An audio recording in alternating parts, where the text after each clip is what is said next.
पर जो दिख रहा है वो साधारण नहीं है। श्री कृष्ण श्री राधा के साथ झूला तो झूल रहे हैं, लेकिन यहां पर वो कुछ दर्शाने की कोशिश कर रहे हैं। यहां श्री कृष्ण की एक ऐसी लीला है जो हम सबके जीवन को बदल सकती है। सिद्ध योग के नजरिए से अगर आप इस झूलन लीला को देखो तो झूले पर जो श्री राधा है वो शक्ति को दर्शाती है। वही शक्ति जिसे हम कभी काली कहते हैं तो कभी सरस्वती, वही शक्ति जो इस ब्रह्मांड के कण कण में है, जिसके बिना ये ब्रह्मांड हिल तक नहीं सकता। वही शक्ति जो कभी आपके जीवन में वासना बन के आती है तो कभी प्रेम बन के आती है, कभी पीड़ा बन के आती है तो कभी सुख बन के आती है, कभी वो सड़ा हुआ फूल बन जाती है तो कभी खिला हुआ फूल बन जाती है, कभी चोर के मन में चोरी का भाव भी वही शक्ति है और कभी साधु के मन में सत्संग का भाव भी वही शक्ति है।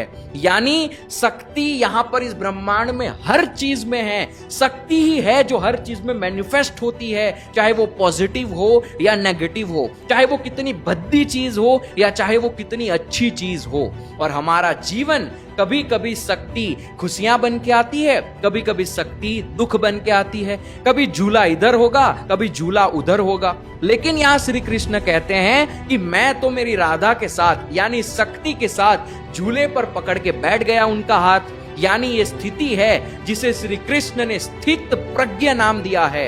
ये स्थिति ऐसी स्थिति जहां पर आप स्टेबल रहते हो, चाहे झूला यहां जाए या वहां जाए, आपने शक्ति को पकड़ लिया। ये सुनने में आसान लगता है, लेकिन ये स्थित प्रज्ञ स्थिति को साधना बड़ा मुश्किल है। भगवान श्री कृष्ण ने उस हद तक स्थिति को साधा कि जब उनके पैर में बाण लगा तब भी वो बांसुरी बजाते रहे।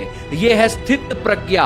और अगर कोई स्थित प्रज्ञा को साध ले तो समझो उसने श्री कृष्ण को साध लिया। तो जब भगवान श्री कृष्ण का जन्म होगा जन्माष्टमी पे, जब आप झूला झुलाओगे, उस दिन से ये प्रतिज्ञा लो कि मैं आज से स्थित प्रज्ञा की साधना करूंगा। और आप देखो कृष्ण लीला आपके जीवन को कैसे बदलती है। इसी तरीके से भगवान श्री कृष्ण की बहुत सारी लीलाओं को मैंने एक ही वीडियो में सिद्ध योग के नजरिए से, तंत्र के नजरिए से समझाया है। अगर आप उस वीडियो को देखना चाहते हैं तो YouTube पर है, उसकी जो लिंक है वो मेरे बायो में होगी, या नॉर्मली आप मेरा नाम YouTube पर सर्च करेंगे तो आपको मिल जाएगी। जन्माष्टमी की आप सबको बहुत बहुत शुभकामनाएं। शिवम शिवोहम।